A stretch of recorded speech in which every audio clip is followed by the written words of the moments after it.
Hello, everyone. I'm so glad you're here. Thanks for tuning in. I'm Coach Pete coming to you from New York City, and you're listening to Dynamic Destiny Radio on Transformation Talk Radio. Each first and third Wednesday at noon Eastern, 9 a.m. Pacific, we'll help you get unstuck and keep you moving forward toward your destiny. You can listen to the show on Facebook Live, your favorite podcast platform, YouTube, and my website, petecoaching.com. Hey, today I'm privileged to have a friend and a special guest with me, Juan Galloway, who's the president and CEO of New York City Relief. But before I introduce him, I wanted to just kind of give an end of season wrap up. Yeah. So radio shows, oftentimes they're packaged in a season. We've had 21 episodes. And I just kind of want to give a retrospective because Juan is going to help me bring in the final episode that wraps it all up and really makes it all pop if you really want to discover your destiny. So looking back on this season, we have talked about ways to discover the clues to your destiny. So we talked about gaining self-awareness, getting feedback from others. We talked about assessments like the Gallup-Clifton Strength Assessment. We looked at your own generational history, and we had a whole episode on how to hear from God. So those are all clues toward your destiny. We talked about ways to grow in your destiny, like finding a good career fit and practicing good goal setting and time management, how to handle setbacks and short-term failures, how to get through those, and lots of examples from my guests who are walking out their destinies. And we looked at avoiding some of the pitfalls that keep you from advancing in your destiny, things like unforgiveness, personal blind spots, discouragement, or getting too caught up in politics or judgmentalism toward others. Those are all things that'll stop you. So we've tried to cover the gamut, but there's one factor, one key that will tie all of this together. And I've been waiting to talk about it. We're going to do it here on my final episode, and Juan's going to help me unpack that. I can't think of a better person to help me. I want to introduce you to Juan Galloway. So Reverend Juan Galloway is the president and CEO of New York City Relief, a mobile outreach that serves the struggling and homeless. If you've paid attention to this show, I talk about New York City Relief or the Relief Bus. I love this organization. I volunteer for them. I donate, and I'm a big fan. I know nonprofit management, and these guys are doing a great job. I've seen it from both sides, both internal and external. They're doing a great job.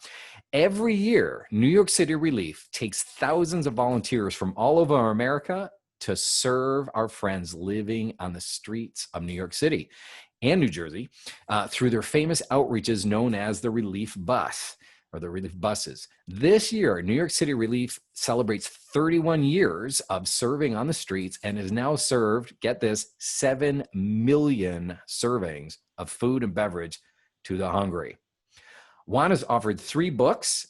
He's the proud husband of Reverend Tracy Galloway and father of their 4 adult children, River, Hallie, Corbin, and Connor. Together, Juan and Tracy host a podcast about marriage and ministry titled 36 Questions. Please join me in welcoming Juan to the show. Yay, Juan, yes. The other thing I didn't mention, but besides, me getting to know Juan, he actually happens to be a coaching client as well. So maybe we'll wind up talking about coaching as well. Welcome, Juan. So glad to have you here. Thanks, Pete. Great to be with you. Yeah. So Juan, I usually kick off the show with a quote for the day, and I thought you could help me unpack this. Timely quote based on the topic we're going to unpack, which is, whoever tries to keep their life will lose it, and whoever loses their life will preserve it. Again, that's whoever tries to keep their life will lose it, and whoever loses their life will preserve it. And that quote comes from Jesus Christ, who Juan and I both really look up to and love. So Juan, the reason I picked this quote, and I'd love to help you, I'd love for you to help me unpack this a little bit. you've heard all the things we've talked about with dynamic destiny, all right? And a lot of this is about self-awareness. It's looking at yourself. And we have, millennials love to talk about this stuff, and Gen Z, it's like, what's my life purpose? I want my life to count for something. But there's one key that we haven't really highlighted too much in the show yet, and this is the time to do it, is it's not about you. If you really want to understand your destiny and your purpose, it's about serving others. It's about other people. That's why I chose this quote today. If you try to keep your life and make it all about you and maximizing and me, you're going to lose your life. Doesn't mean you're going to die. Well, we're all going to die, but it means your soul, like the essence of why God made you and your purpose in life. You're going to lose sight of that, and you're going to wind up living actually a pretty shallow and winds up being miserable existence. But if you lose your life, if you give it away in service to others, that's where you find it. And it takes courage, and it takes dedication, it takes intentionality to do those things.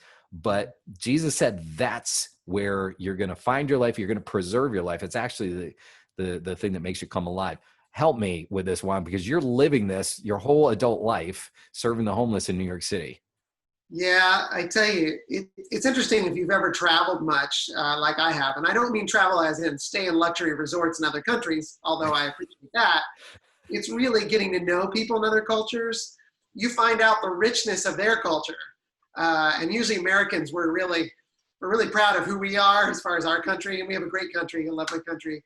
But when you go to Africa and you go to Asia, and you go to South America, and you go to the islands, you discover this incredible generosity of spirit and hospitality, of which is always incredibly humbling, right?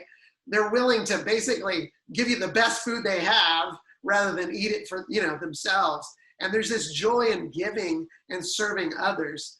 And it's hard to know what to do with that as an American, because usually we feel like, oh no, I would like to help you out or bless you in some way, right? Yeah. It's their joy to actually give, because they have this core value that I think, unfortunately, we're missing a lot in our culture.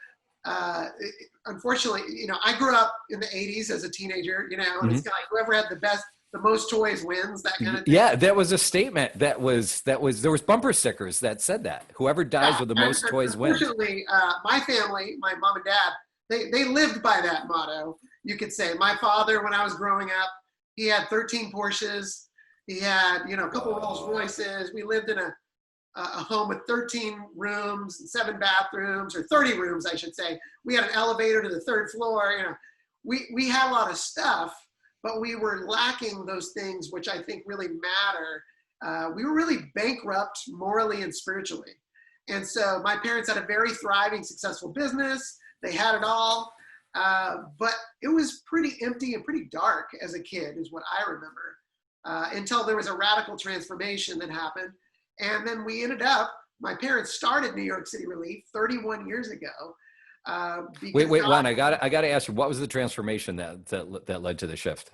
Well, it was basically God came into our lives, and God took the brokenness and the emptiness, and it's like he redeemed and he took all the things that were messed up and broken and damaged, and he turned it around and made it beautiful. And he gave us a life that was about living to bless others and serve others, rather than just accumulate and get more for ourselves. And I can tell you honestly, today, I have the most beautiful family, Pete. My mom and dad, I talk to them all the time. My brother and sister, our families are so beautiful and healthy now. And I really look back to that life transformation that happened back then. It changed us forever. Wow. That is like so, it's dramatic. So it's illustrative, and it gets our attention, but wow, you're living in the lap of luxury, but well, yeah. And today, empty. Yeah. Today my parents started this organization, which I lead, 31 years ago. And it wasn't because they had a lot of money. They didn't. At that point, they had invested it all in serving others. And so we really, my mom and dad started with like courage, faith, and just guts to come to New York City from Texas at the time. And oh, wow. So you were living in Texas, and they migrated up here. Right. I was in college. I just graduated high school, and they felt called to come and serve the homeless in New York City. Wow. And they started with nothing except, a dream and an old beat up school bus from the 70s, a 4-speed stick shift. And today, like you said, now we've served 7 million servings of food, but the food is only part of the food is really to pull people in so we can actually connect as people and get to engage and know one another and value them. And that's when we come alive, all, not just our staff, but all the thousands of volunteers who serve with us from all over America. So it's a beautiful story that I still get to be a part of, living that legacy that my parents laid. And now we've had so many thousands of volunteers who come from all over America, and they just have this really transformative experience by just doing something simple, having a cup of soup with somebody who's been living on the streets, and not meeting them as a homeless person, but as a person. Yeah, Juan, I got to tell you, so I mentioned that I'm a volunteer, and this is, to be totally honest, I mean, I go to obviously serve people in need, but part of the reason I go is I need it. I need to go to recalibrate my life, realize my problems, they're real, but you got to put them in perspective. Like, I've got to get in touch with people in real pain, and and it just helps me reset everything. And that whole thing you said about connecting with them as a person. I don't know who, you might be listening from New York, you might be in another part of the US, you might be in another country. In New York City, we have a big population of homeless people, and it's very easy to quickly get desensitized, especially at certain times of the month, like the end of the month when the welfare checks are running out and there's always a handout, please help me.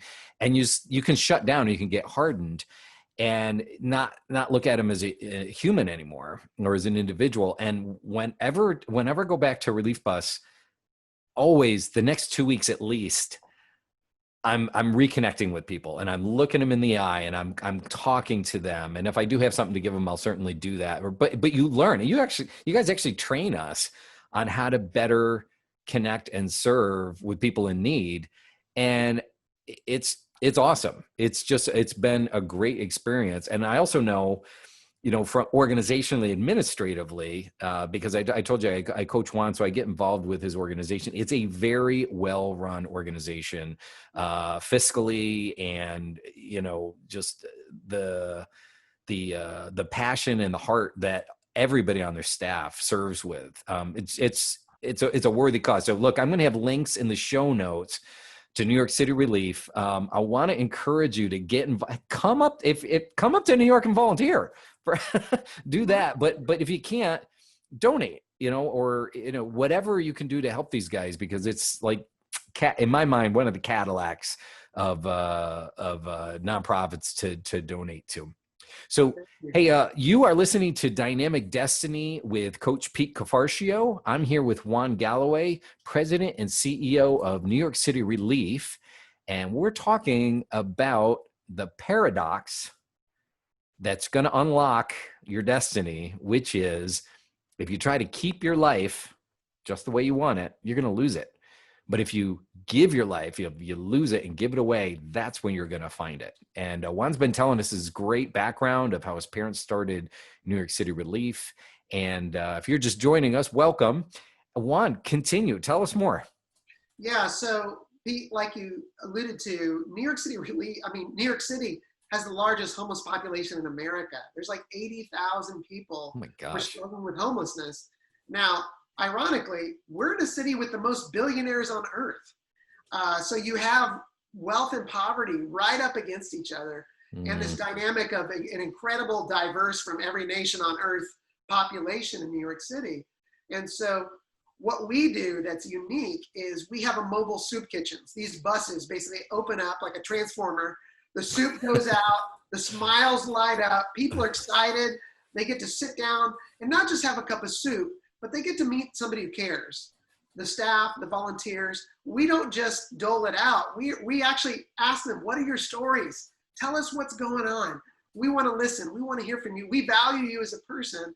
And then, of course, they want to hear our stories. And we just, something magical happens in those moments that's really hard to explain, but you've experienced it yourself. I have, and that's a great way to describe it. And one of the things I learned from watching you guys, and you taught me, like, one says when they open up the bus and they transform it into the soup kitchen. This is not random. So they show up in the same places every week on a very regular basis. And I didn't know this, but that helps build trust. The homeless population, most of the time, have been like abused in a lot of different ways. And it's really hard for them to trust people again. And so by consistently showing up, a lot of times it's the same staff and a welcoming environment. You go and you just feel the hospitality. There's tables and chairs set up on the sidewalk, tents to protect you from the elements.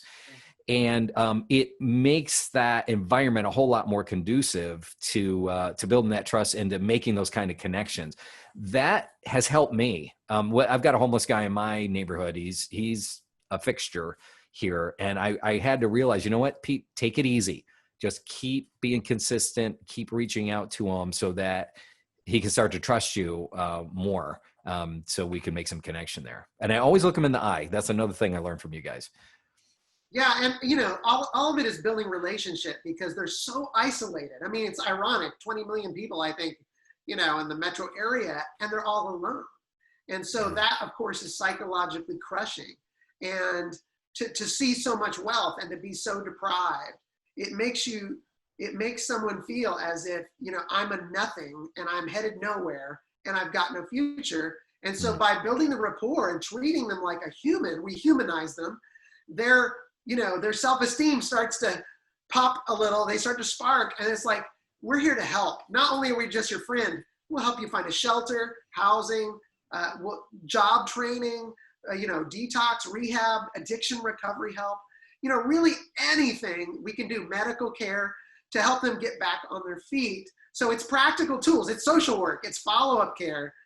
It's a very complex, people's lives are pretty messy by this point.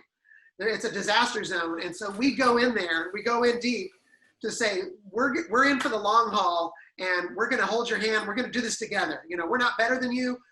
We just got some things we'd like to share so that you can take your life back. Okay. Awesome. This is great. And the best part about everything you're telling me right now is this is not theory and it's not lip service. You have given your life completely to making this happen. One, staying on the theme that we're talking about here, like if you try to preserve your life, you're going to lose it.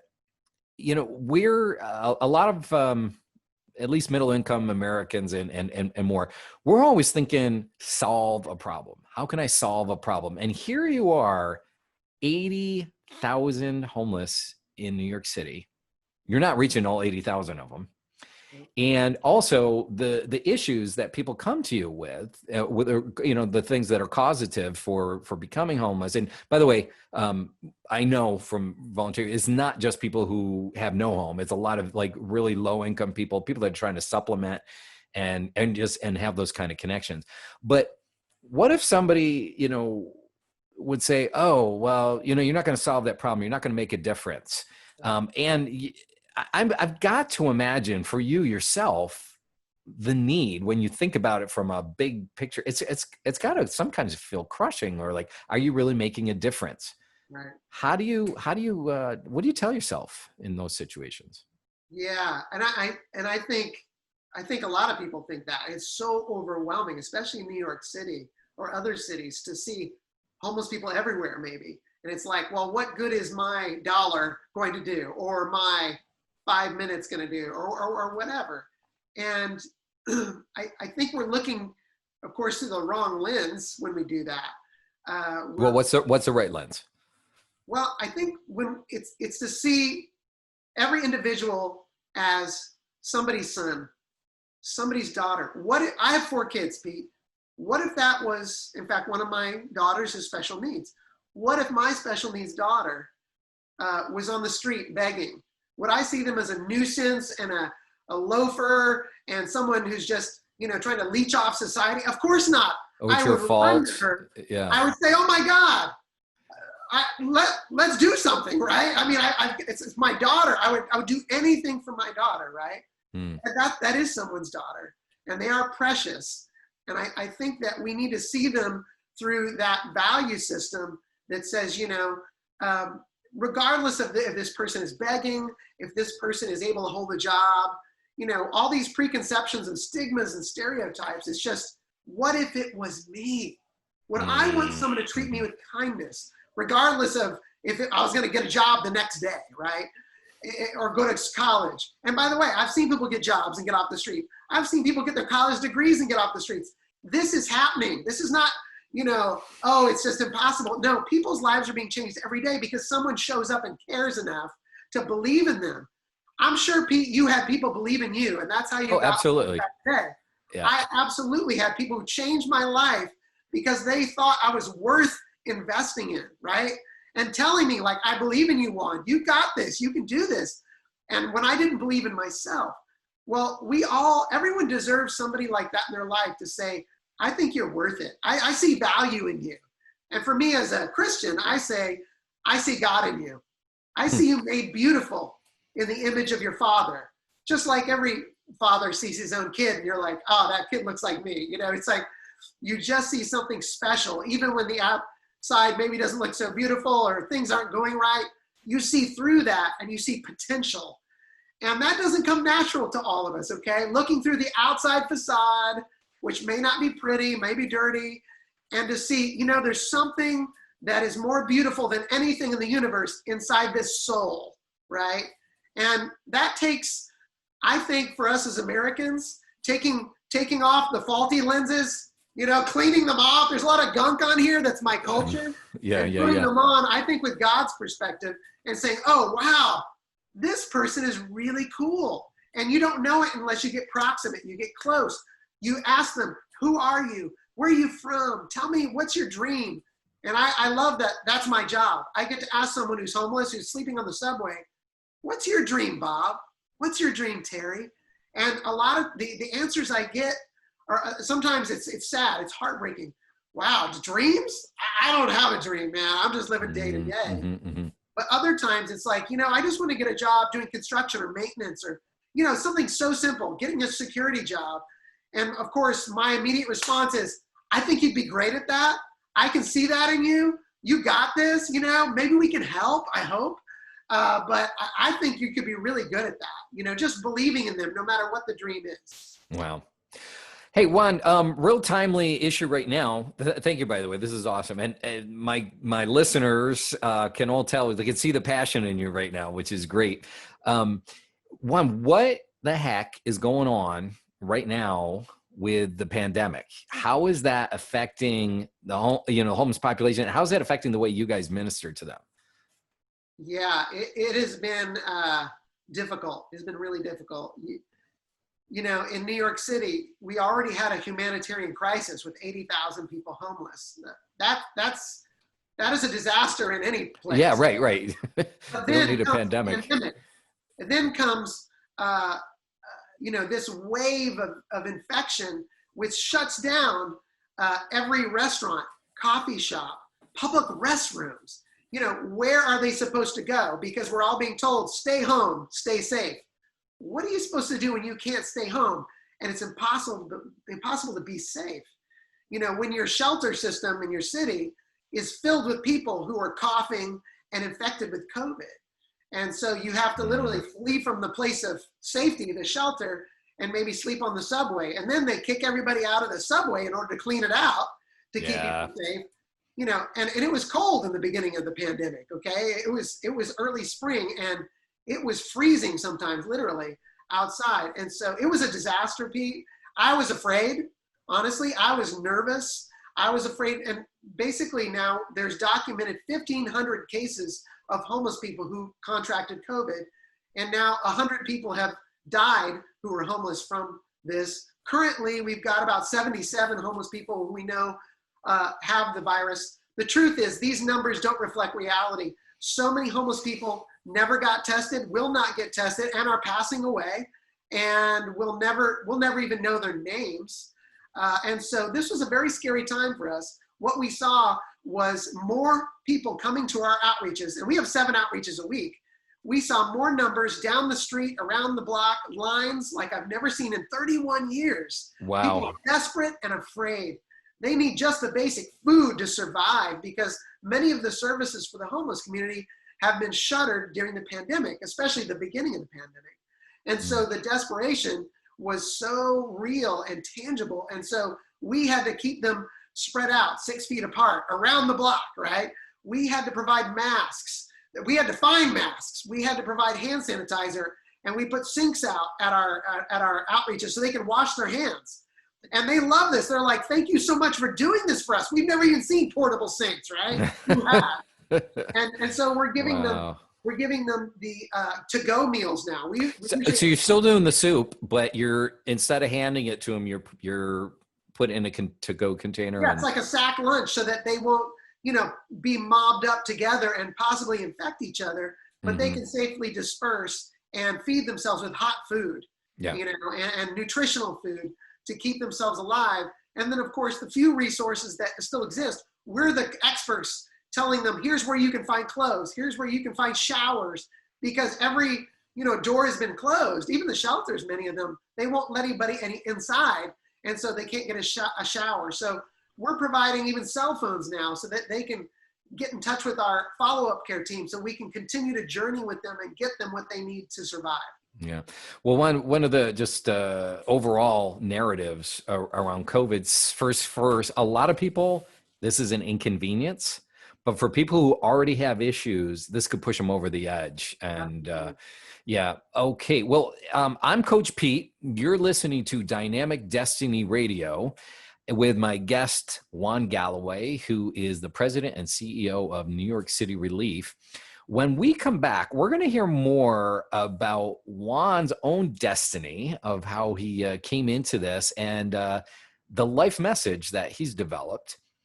And I encourage you to stay tuned because we're going to be right back.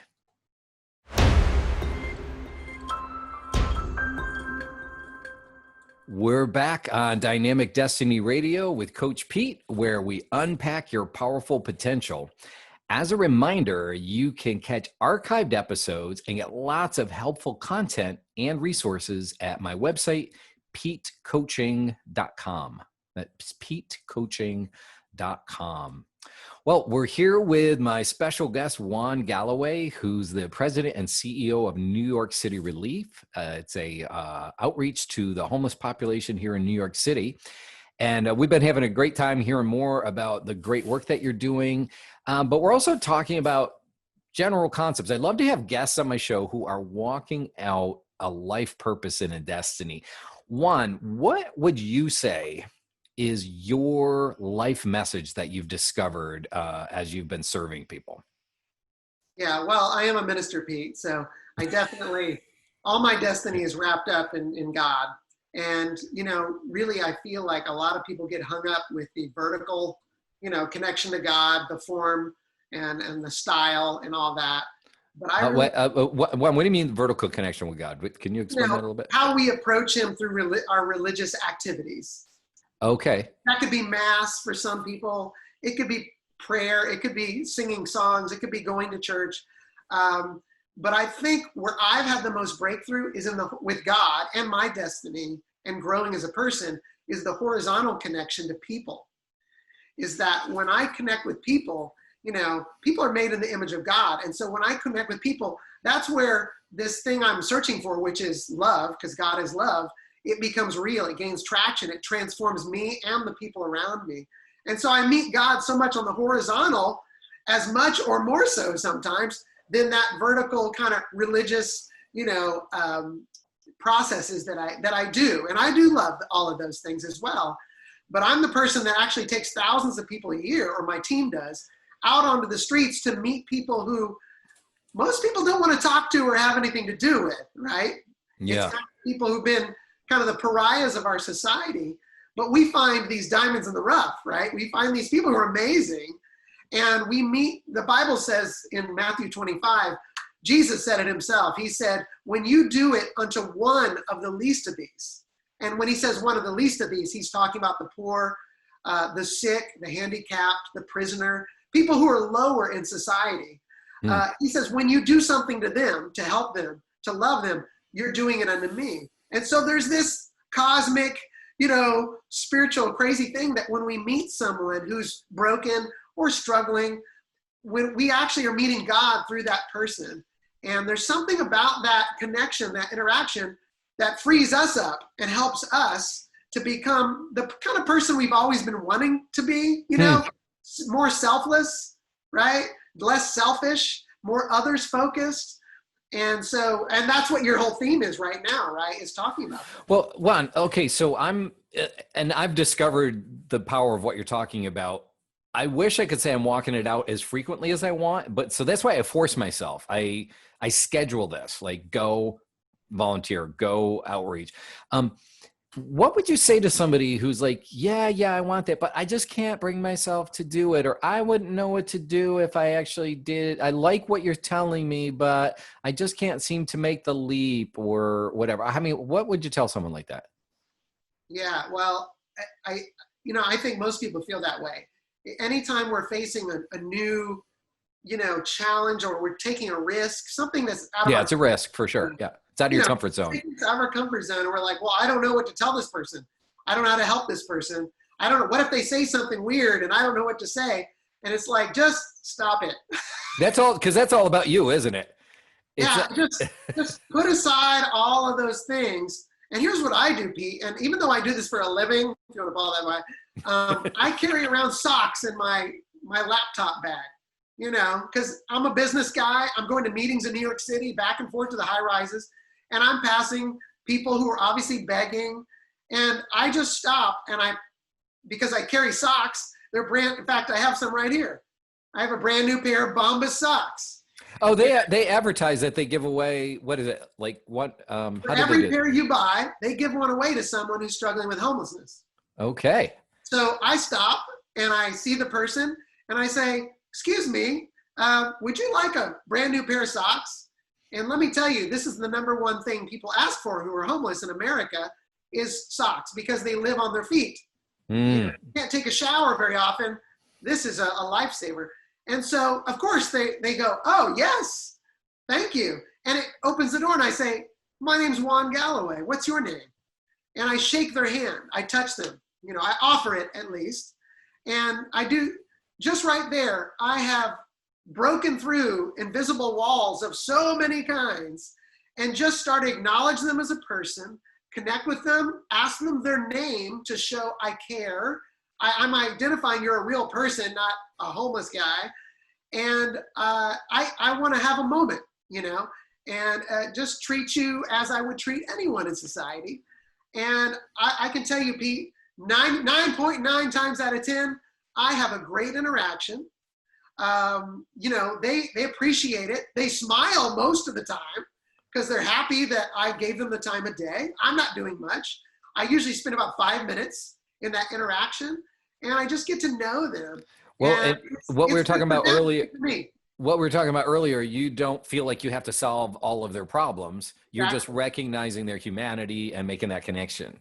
Exactly. And, it's like you read that verse or that quote, right, from the Bible that Jesus said, if I can get outside of myself for a minute, it's probably going to be pretty healthy because all my anxieties and fears and all these, me, and what about this and that, the stresses we all have. I have stresses in my life, but it's like, let me just focus on somebody else for a minute who obviously is probably pretty worse off than I am. And let me just connect with somebody, human to human, right? And I find it's a beautiful experience for them and me.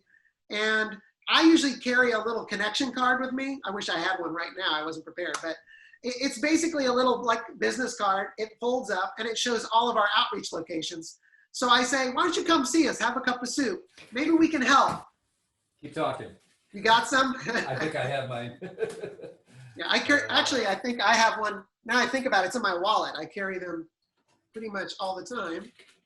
Let's see if I have one. Of course I don't. Oh, well. Yeah, but they're great things to hand out. I carry them in my bag and I give them out. And basically it's this moment to just not worry about, I can't, solve all their problems. It's just acknowledging them. And, because I do know this organization that I lead pretty well, I'm able to point them towards that. Yeah. Yeah. So, Juan, I think in hearing you share, I'm kind of hearing a paradox. Like the very thing that most of us want, which is fulfillment and love. Everybody wants love and need love. You get it by taking the first step and giving it away. That's it. It's so simple, right? And yet we can get so paralyzed by social stigma, by fear, discomfort. Overthinking things. Yeah, I wrote this book called Provoked. Yeah, tell us about your book. Yeah, so the book is all about how I have been provoked. I'm an introvert, Pete. I don't even like talking to strangers, okay? It's not my thing. I'd rather not talk to anybody. My wife will talk to everybody, in line at the grocery store. I don't want to hear anything from anybody. But yet, that's not the kind of shallow, selfish life I really want. So God, I feel, has pushed me or provoked me into caring about people, stepping into their lives and acknowledging them and connecting at a deep level. So the subtitle of my book Provoked is how to love people relentlessly and do beautiful works that make you and others come alive. And this is my story of my life, really, because I've worked at New York City Relief 17 years. And as a natural introvert, to go out and to talk to hundreds and now thousands of homeless people, men and women, it's changed me. It's made me, value people in a way I didn't naturally value people, honestly, and break through so that I do care more about people. I actually do love people more, but God had to provoke me, push my buttons a little bit. And, one quote from my book is that Jesus provoked people constantly. Everybody thinks of him as this, meek and mild, like, you see paintings where he's holding a lamb. Yeah. Hippie, a hippie, like, hey man, everything's cool. But the guy was really provocative. Oh, he is very controversial. Yeah. Right? I mean, he was desperate for people. He provoked people not to just for the sake of stirring it up. He was desperate for people to experience the destiny that God had for them. He wanted their life to be amazing, but he knew he had to push them a little. And he didn't push their buttons just to make them angry, but to shock them out of the stupor. We all get stuck. I get stuck too. Juan, can you share, I'm going to put you on the spot. Can you tell a specific story of a time when you were in a comfort zone and there was some kind of a prompt and you didn't want to, but you did, you took the step and something came about from that? Yeah, so this is a long one. This goes way back. I mean, this probably goes back 15 years or something. I was out on an outreach with New York City Relief on the relief bus, and I think I was in Harlem or the Bronx.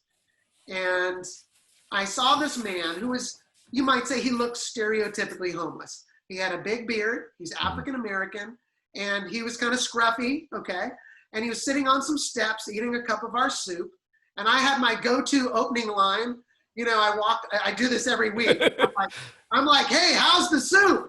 Because the soup is awesome, Pete. Okay? It really is. This is very good soup. The best soup in New York City. So they're always like, great, and then that's a great discussion icebreaker, right? But here's what this guy did. He just looked at me and he just turned his head, ignored me, and gave me the cold shoulder. He was grumpy. He was rude. Literally gave you the cold shoulder. Right, literally. And I was like, okay, no problem, man. I don't want to bother you. Enjoy your soup. And I walked over to our staff and I said, hey, who's that guy? And he said, oh, that's Willie. And I was like, well, who's Willie? And he said, oh, I'll go talk to him. I'll introduce you. I'll warm him up. And I was like, well, you don't have to. I don't want to bother him, Yeah. We don't push people. And so, but he did introduce me. And I found out Willie had been coming to our bus for 10 years. 10 years. He had been living on the streets. He had been, as you can tell, like broken down, just having a bad life, really he had hit rock bottom. He didn't have a beautiful future ahead of him. He had the opposite. Odds are he was going to end up in prison or dead. That was the odds, And so, I had no breakthrough that day. I had no luck other than to maybe just learn his name and say hello, but I left him alone. And so this guy didn't want to have anything to do with me. And so there was this two women who were older. They were both Italian. You know something about that, Pete? I do. And I think they're both Catholic. Anyway, they had come to serve with us. And one was named Jean and her best friend was Jeannie. And so they grew up in the Bronx, but they had moved out of the Bronx. They'd made it in business, very successful business people. But they came back to the old neighborhood to serve with us. And something happened, Pete, because they began to get a rapport going over years' time of getting Willie to smile. I couldn't do it, but they did, because what I found out later, Pete, is that Willie came from upstate New York. His mom had left him, abandoned him, and gone to New York City as a teenager, a young man. And so he ran away from home. He had been left with aunts and uncles. He came into New York City to find his mom. This is before internet. Wow. This is, wow. Of course he couldn't find his mom. He ends up homeless on the streets of New York City. He's homeless for 40 years. Oh my gosh. Addicted to drugs, ended up with all the wrong people, bad habits, no family, no support system.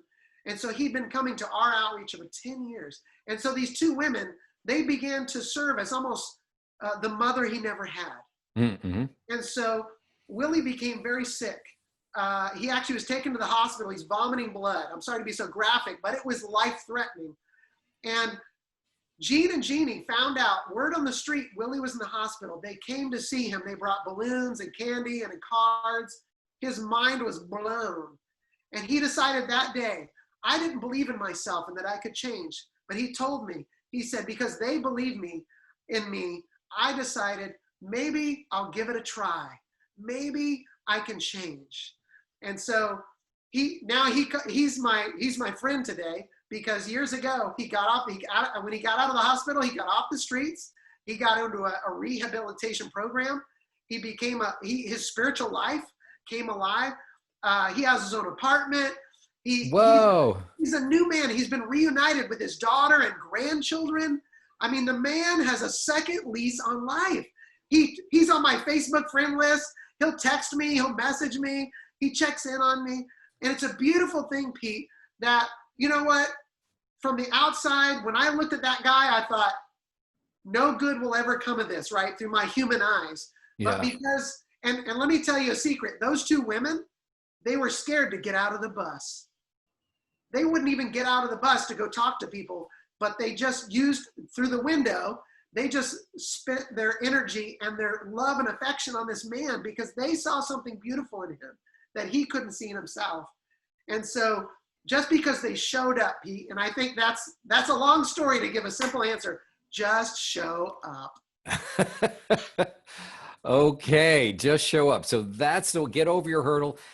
By the way, I got to say that's another thing I love about your organization. I know I'm going on and on about New York City Relief, but I think you guys do a great job of taking people who are just willing, and like, you don't have to have special training, or although you give some really good online video training, it's not that long, just to get you warmed up to it. But if you just show up, you guys have a great way to quickly take people, stick them in a slot. There's a lot of different ways to serve. And you're experiencing, I say experiencing success as a volunteer, meaning you're feeling useful, and you can start to make those connections. I remember when I first started out, I went to the Newark outreach and I was like scared to death. And I'm like, what do I say? I can't relate to this culture. I think, okay, now I'm living in Washington Heights for 4 years. And I went to the Harlem outreach, which is right next door. And I'm like, oh yeah, I know everything that's going on here. I know what these people are going through, what they're living through. And you warm up and you learn, if you just step out of the comfort zone. But I love the Relief Bus, New York City Relief, because it lets you take those baby steps and you can grow into it.